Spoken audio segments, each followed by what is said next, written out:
Hello everyone, welcome to double academy. पहा, DMER ची exam जी आहे तुमची कंडक्ट झालेली होती, त्याचा रिझल्ट जो आहे तो पण डिक्लेअर झालेला होता. मला वाटते मेनली तुमचा pharmacist, lab assistant, lab technician या पदांसाठी एक्झाम जी आहे आणि त्याच्यासोबत बरीचशी पदं त्याच्यामध्ये होती आणि त्याच्यासाठी एक्झाम जी आहे डिक्लेअर झालेली होती. आणि त्यामध्ये आता रिझल्ट लागल्यानंतर डॉक्युमेंट व्हेरिफिकेशन, ज्या विद्यार्थ्यांनी फार चांगला स्कोर केलेला आहे मग त्यांना डॉक्युमेंट व्हेरिफिकेशनसाठी नक्की कोणते डॉक्युमेंट्सची गरज आहे किंवा कोणते डॉक्युमेंट्स रेडी करून ठेवायचे आहेत याबद्दलचं डिटेल डिस्कशन जे आहे आपण या व्हिडिओमध्ये पाहणार आहोत. त्याच्यासाठी व्हिडिओ जो आहे तुम्हाला शेवटपर्यंत पाहायचा आहे. आणि लक्षात घ्या की डॉक्युमेंट व्हेरिफिकेशनच्या प्रोसेसमध्ये कोणते कोणते ओरिजिनल डॉक्युमेंट तुम्हाला लागणार आहेत त्याबद्दलचं डिस्कशन जे आहे आपण पाहूयात.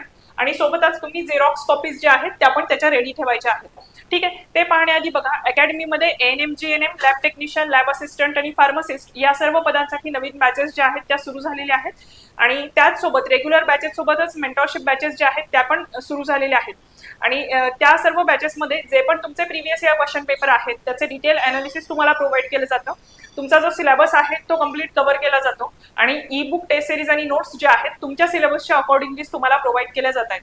आणि या रिगार्डिंग तुमचे काही डाऊट्स आहेत किंवा तुम्हाला बॅच जॉईन करायचे आहे तर तुम्ही कॉन्टॅक्ट करू शकता 8010457760 या नंबरवरती कॉन्टॅक्ट करायचा आहे. तुम्हाला डिटेल इन्फॉर्मेशन जी आहे ती प्रोव्हाइड केली जाईल. आणि मेंटॉरशिप बॅचेसमध्ये तुम्हाला पर्सनलाइज गायडन्स जो आहे तो प्रोव्हाइड केला जातो. तुमचे जे वीक सब्जेक्ट आहेत ते इम्प्रूव्ह करण्यासाठी तुम्हाला मदत केली जाते.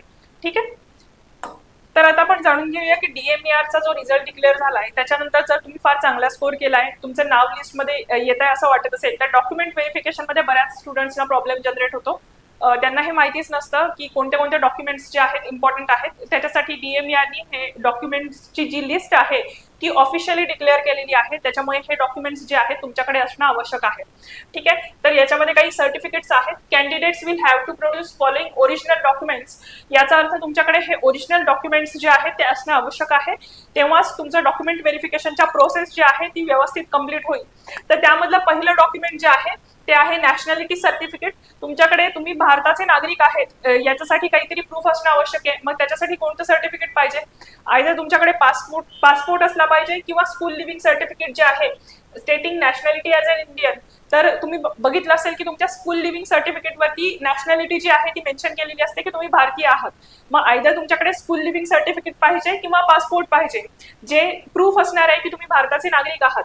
त्याच्यानंतर तुम्ही महाराष्ट्राचे नागरिक आहात याच्यासाठी प्रूफ म्हणून डोमसाईल सर्टिफिकेट जे आहे ते तुमच्याकडे असणं आवश्यक आहे. जर तुम्ही डोमसाईल सर्टिफिकेट काढलेलं नसेल आतापर्यंत तर डोमसाईल सर्टिफिकेट तुम्हाला डॉक्युमेंट व्हेरिफिकेशन मध्ये लागणार आहे. ठीक आहे, पुढे बघा, SSC पासिंग सर्टिफिकेट म्हणजे 10वी. तुम्हाला युजली पण माहिती आहे की 10वीचं मार्कशीट, 12वीचं मार्कशीट, तुमचा डिप्लोमा जर झाला असेल तर त्याचं मार्कशीट हे तुम्हाला डॉक्युमेंट व्हेरिफिकेशन मध्ये लागणार आहे. ठीक आहे, पुढे बघा, पोस्ट ग्रॅज्युएशन झालं असेल, ग्रॅज्युएशन झालं असेल, डिप्लोमा, तर त्या सगळ्याचे सर्टिफिकेट जे आहेत तुमच्यासाठी लागणार आहेत, आवश्यक आहेत.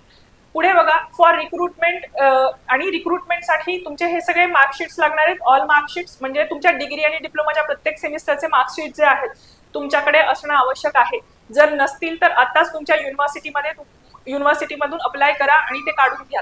ठीक आहे, पुढे बघा, registration certificate, licence, receipt with recent renewal date of respective council. आणि त्याच्यानंतर जर तुम्हाला लायसन्सची गरज असेल तर ते लायसन्स जे आहे तुमच्याकडे असणं आवश्यक आहे. स्पेसिफिकली फार्मसिस्टना लायसन्सची रिक्वायरमेंट असते. मग रजिस्ट्रेशन सर्टिफिकेट असेल आय सॉरी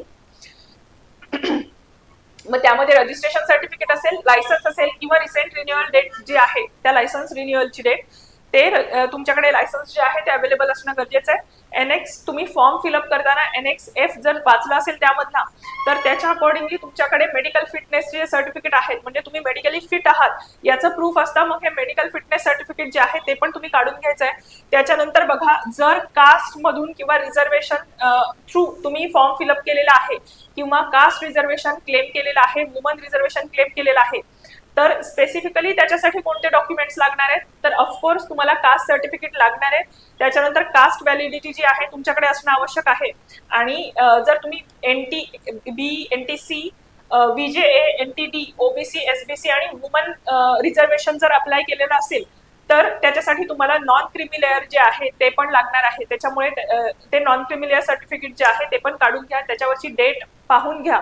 ती अपडेटेड नॉन क्रिमिलियर जे आहे तुमच्यासाठी गरजेचं आहे डॉक्युमेंट व्हेरिफिकेशनसाठी. आणि आजकाल नॉन क्रिमिलियर जे आहे लवकरात लवकर मिळतं, 10 ते दिवसामध्ये पण मिळून जातं, कारण ऑनलाईन प्रोसिजर झालेली. ठीक आहे, पुढे बघा, eligibility criteria for EWS category issued by appropriate authority. तर EWS कॅटेगरी मधून पण तुम्ही इलिजिबल आहात, ते क्रायटेरियाज एकदा बघून घ्या, ते क्रायटेरियाज फुलफिल करताय का हे पण बघा. नाहीतर सिलेक्शन होतं आणि तुमच्याकडे यापैकी काही डॉक्युमेंट जर मिसिंग असतील तर तुम्हाला पोस्ट मिळत नाही, समजत आहे. त्याच्यामुळे हे सगळे डॉक्युमेंट्स जे आहेत तुमच्याकडे असणं आवश्यक आहे. बाकी PWA, EQA या कॅटेगरी, स्पोर्ट्स पर्सन, एक सर्व्हिसमॅन या कॅटेगरीतून अप्लाय केलेलं असेल तर त्या रिगार्डिंग डॉक्युमेंट जे आहेत तुमच्याकडे असणं आवश्यक आहे. त्यानंतर बघा, specifically certificate of freedom fighter to claim age relaxation. तुमच्या घरामध्ये कोणी फ्रीडम फायटर असेल आणि त्यासाठी तुम्ही एज रिलॅक्सेशन क्लेम केलेलं असेल तर त्याचं पण सर्टिफिकेट तुमच्याकडे असणं गरजेचं आहे. ठीक आहे, आणि जर तुम्ही सर्व्हिसमध्ये असाल, कुठे जॉब करत असाल तर तुमच्याकडे in service candidate no objection certificate जे आहे तुमच्याकडे असणं आवश्यक आहे. तर अशा पद्धतीने हे ऑफिशियली डिक्लेअर केलेले आहे की डॉक्युमेंट व्हेरिफिकेशनसाठी तुम्हाला कोणत्या डॉक्युमेंट्सची गरज आहे.